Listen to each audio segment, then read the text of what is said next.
विक्रम के पुण्यार्जक हैं सिद्धांत Jain civil line Delhi, Savita Sagar Jain Rishabh Vihar Delhi, Rakesh Sangeeta Sonam Ritika जनीशा AV2 Delhi, Sunita Sachin Jain Shriram road Delhi, Shrimati Manju Vinod Jain Gurgaon, Ayushi अतिशय जैन आराधना जैन जर्मनी, सरला राज स्वाति जैन राजपुर रोड दिल्ली, सुबोध अंजू सुनीत शिवानी कालिंदी कॉलोनी दिल्ली, कमल जैन पलवल वाले कूचा महाजनी चांदनी चौक दिल्ली, अनुभूति आदित्य विक्रम प्रगति अपार्टमेंट पश्चिम विहार दिल्ली, दीपक श्वेता सम्यक जैन मयूर विहार 2 दिल्ली, पूनम सुनील जैन टायर वाले नोएडा। बंदी तु सविसिद्धे ध्रुवे मचले मनोभवम गदिम पते बोच्छामि समय पाहुडे मृणिमो सुध केवली भणिदम।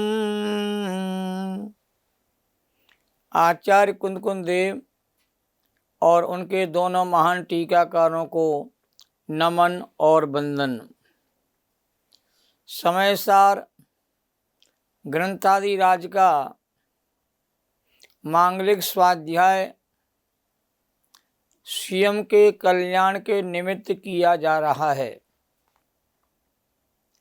आत्म लाभ और आत्मा की अनुभूति से ही जीव का कल्याण होता है। आत्मा का अहित करने वाले परिणाम विषय कषाय के परिणाम कहे जाते हैं। आत्म के अहित विषय कषाय इनमें मेरी परिणति न जाए। भाव आश्रय ही कर्म बंध का मूल कारण है। ये बात आश्रय अधिकार में विस्तार से कही गई है। इस अधिकार की अंतिम 179 और 180 इन दो गाथाओं के बाद नया संवर अधिकार प्रारंभ होगा। 120 और 121 कलश में विशेष बात यह कही गई थी कि शुद्ध नय के विषय भू शुद्धात्मा का आश्रय करने वाले कर्म बंधन से मुक्त होते हैं और शुद्ध नय के विषय भू शुद्धात्मा को नहीं जानने वाले विविध प्रकार के कर्म बंधनों से बंधते हैं। इसी बात को आचार्य कुंदकुंद देव अंतिम दो गाथाओं में उदाहरण से समझाते हैं। गाथा 179 है।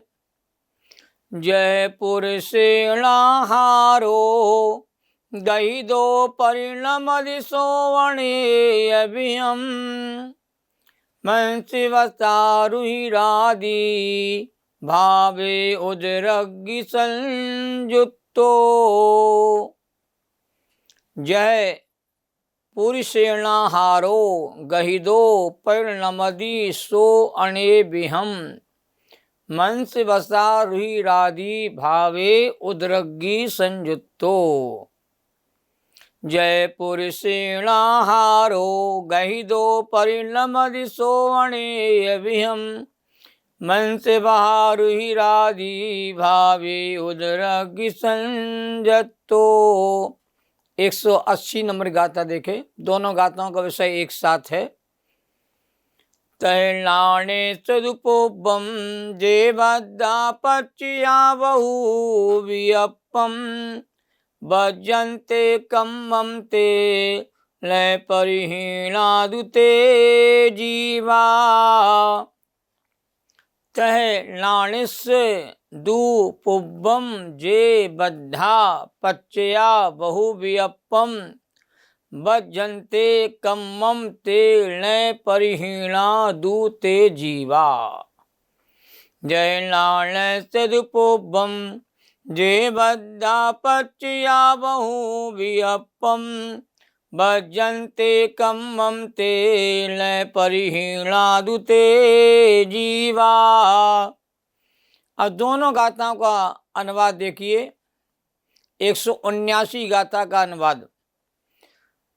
जग जन गृहस्थि आहार जो जठराग्नि के संयोग से परिणमित होता अवस्था में मज्जा रुधिर मांसादि में 180 गाथा का अनुवाद देखें। शुद्ध नय परिहीन ज्ञानी के बंधे जो पूर्व में, वे कर्म प्रत्यय ही जगत में बांधते हैं कर्म को। अब दोनों गाथाओं का मूल अर्थ ये है, उदाहरण के द्वारा आचार्यों ने अपनी बात को रखा है कि जिस प्रकार पुरुष के द्वारा ग्रहण किया हुआ आहार जठराग्नि के संयोग से अनेक प्रकार मांस, चर्बी, रुधिर आदि रूप परिणमित होता है, उसी प्रकार शुद्ध नय से च्युत ज्ञानी जीवों के पूर्वबद्ध द्रव्यास्त्रव अनेक प्रकार के कर्म बांधते हैं। अब देखिए, बड़ा रोचक वो यहाँ उदाहरण दिया गया है और सबको ये उदाहरण अनुभूत भी है। क्या कहा आचार्यों ने कि हर संसार के प्राणी आहार ग्रहण करते हैं और शरीर के भीतर वह आहार पहुंचता है तो जठराग्नि के निमित्त से वह आहार अनेक प्रकार के रसों में ऑटोमेटिक अपने आप ही कहते परिणमित होता है। शरीर की ऐसी संरचना है कि जो भी आप आहार ग्रहण करोगे, चाहे अन्न के रूप में हो, चाहे फल आदि के रूप में हो, चाहे मेवा मिष्टान के रूप में हो, वह आहार शरीर के भीतर जाकर के ऑटोमेटिक अपने तरीके से कई रसों में कहते हैं अपने आप बदल जाता है। इस अवस्था को कोई संचालित नहीं करता। उसी प्रकार जो शुद्धने से च्युत हो जाता है, शुद्धने माने क्या, अपने शुद्ध स्वरूप आत्मा से जिसका लक्ष्य हट जाता है, जो अपने शुद्ध स्वरूप आत्मा को भूल जाता है, जो शुद्धने का विषय भूत अपना शुद्धात्मा कहा गया है। शुद्धने का विषय समय सार के 10वें नंबर कलश में कहा है, आत्म स्वभावम पर भाव भिन्नम आपूर्णमाद्यंत विमोक्तमेकं विलीन संकल्प विकल्प जालम प्रकाशयन शुद्ध नयोपदेति। शुद्धने का उदय कब होता है? हमारा आत्म स्वभाव है जो पर भावों से भिन्न है, संकल्प आदि से कहते रहे थे, अपने आप में पूर्ण परिपूर्ण है, उसको जो जानता है, अनुभव करता है, उसके शुद्धने का जन्म होता है। पर यह जीव शुद्धने से जब च्युत हो जाता है तो यह जीव कहते हैं कर्म बंधन को प्राप्त होता है। ठीक है, देखिए, जब ज्ञानी जीव शुद्धने से च्युत होता है, शुद्धने के स्वरूप को भूल जाता है, तो उसके रागादि भावों का सद्भाव होने से, बिना रागादि भाव के कर्म बंधन की प्रक्रिया संभव ही नहीं है। तो रागादि भावों का सद्भाव होने से पूर्वबद्ध द्रव्य प्रत्यय अपने कर्म बंधन के हेतुत्व के हेतु का सद्भाव होने पर हेतुमान भाव माने कार्य का अनिवार्यत्व होने से ज्ञानावरण आदि से पुद्गल कर्म को बंध रूप कहते परिणमित करते हैं। एक द्रव्य कर्म का बंधन भाव कर्म के होने पर होता है और भाव कर्म के अभाव में नवीन द्रव्य कर्म का बंधन नहीं होता है। यह बात बहुत प्रसिद्ध भी है, क्योंकि मनुष्य के द्वारा ग्रहण किए गए आहार को जठराग्नि रस, रुधिर, मांस इत्यादि रूप में परिणमित करती हुई देखी जाती है।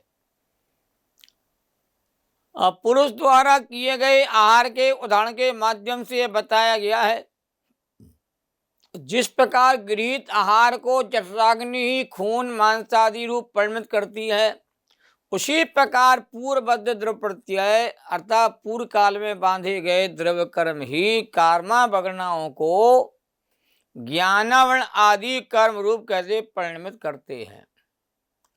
अब यहाँ पर शुद्धने से च्युत होने का अर्थ ज्ञानी धर्मात्मा का शुद्धोपयोग से सोपयोग में आ जाना मात्र नहीं है। अपितु शुद्धने के विषय भू शुद्धात्मा की श्रद्धा से च्युत हो जाना भी ये अर्थ भी लिया जा सकता है।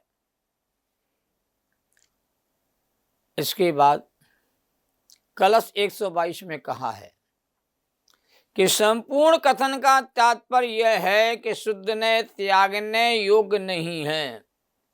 शुद्धने माने शुद्धने का विषय भू शुद्धात्मा, वह सदा श्रद्धान करने योग्य है, अनुसरण करने योग्य है, अनुभवन करने योग्य है, ध्यान करने योग्य है।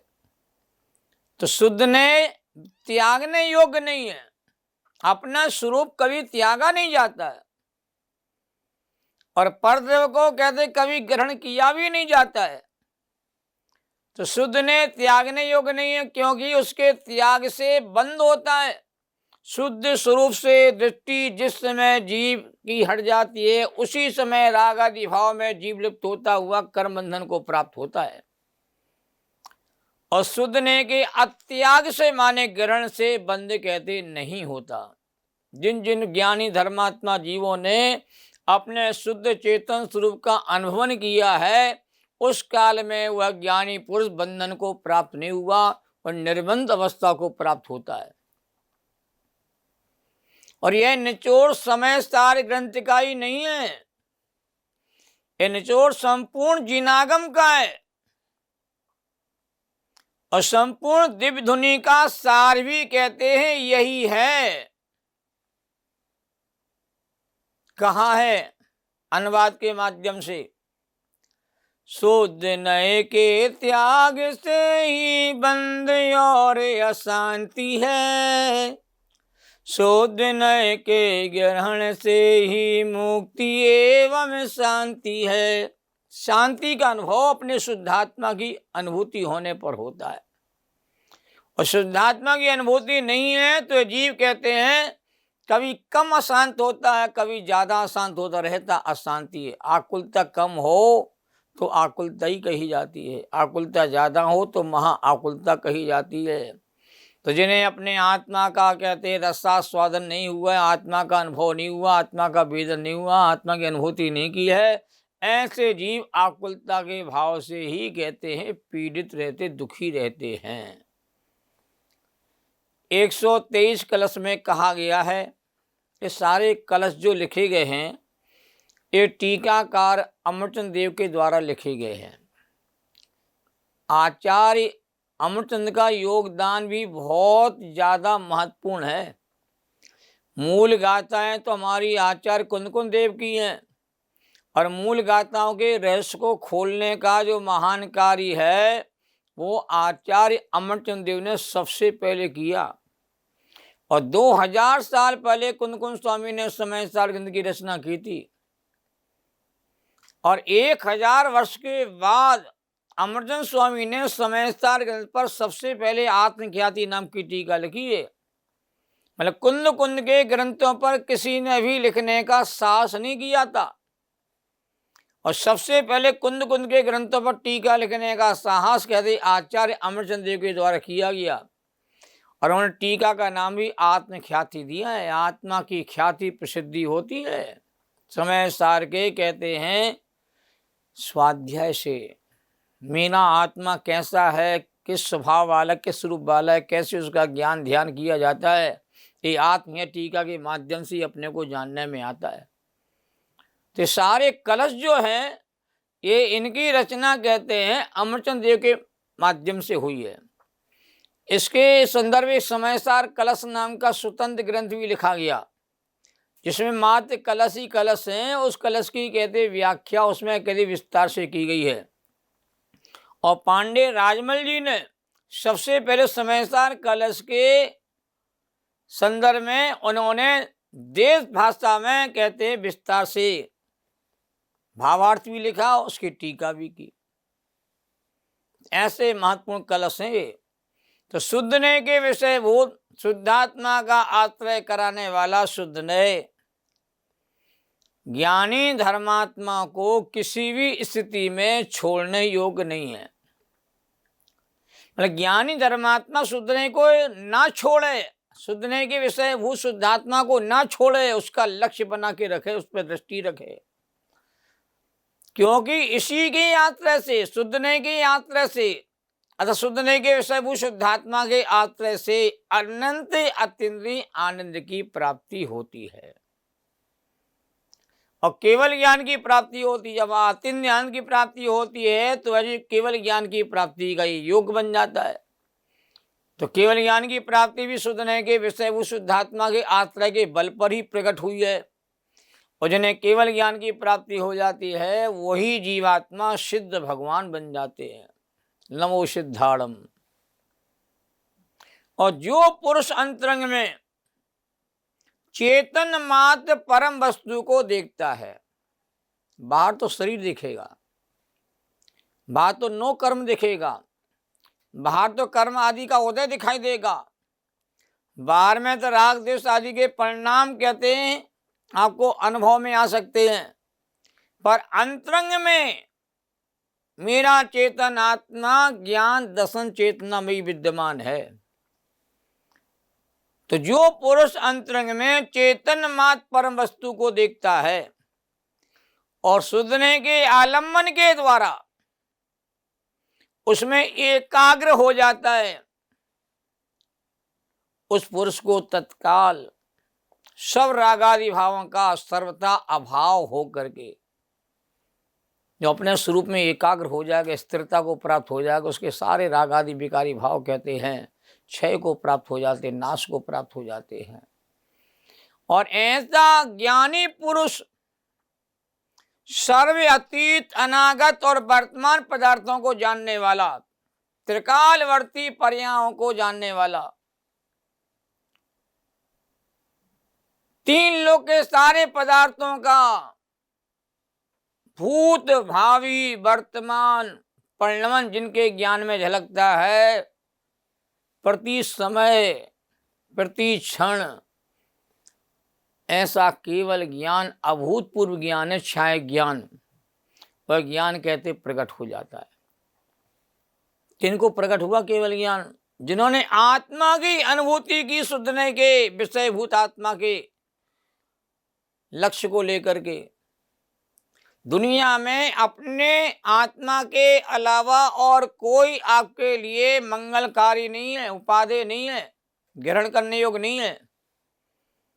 जाना नहीं निज आत्मा ज्ञानी हुए तो क्या हुए। अपने आत्मा को जानने वाले जीवी ज्ञानी पुरुष होते हैं और वह केवल ज्ञान सबसे महान है और केवल ज्ञान के समान और कोई दूसरा कहते जगत में नहीं है। इस प्रकार आज आस्था अधिकार पूरा हो गया है और हमारा कल से संवर अधिकार प्रारंभ होने वाला है। समय सार आगे बढ़ता जा रहा है, इसकी गहराई में जाने का प्रयास करें। जैनम जेतु शासनम सहजानंदे शोध स्वरूपी अविनाशी में आत्मस्वरूप ज्ञानानंदी पूर्ण निराकुल सदा प्रकाशित चेतन रूप। इस कार्यक्रम के पुण्यार्जक थे सिद्धांत Jain civil line Delhi, Savita Sagar Jain Rishabh Vihar Delhi, Rakesh Sangeeta Sonam Ritika जनीशा AV2 Delhi, Sunita Sachin Jain Shriram road Delhi, Shrimati Manju Vinod Jain Gurgaon, Ayushi अतिशय जैन आराधना जैन जर्मनी, सरला राज स्वाति जैन राजपुर रोड दिल्ली, सुबोध अंजू सुनीत शिवानी कालिंदी कॉलोनी दिल्ली, कमल जैन पलवल वाले कूचा महाजनी चांदनी चौक दिल्ली, अनुभूति आदित्य विक्रम प्रगति अपार्टमेंट पश्चिम विहार दिल्ली, दीपक श्वेता सम्यक जैन मयूर विहार 2 दिल्ली, पूनम सुनील जैन टायर वाले नोएडा।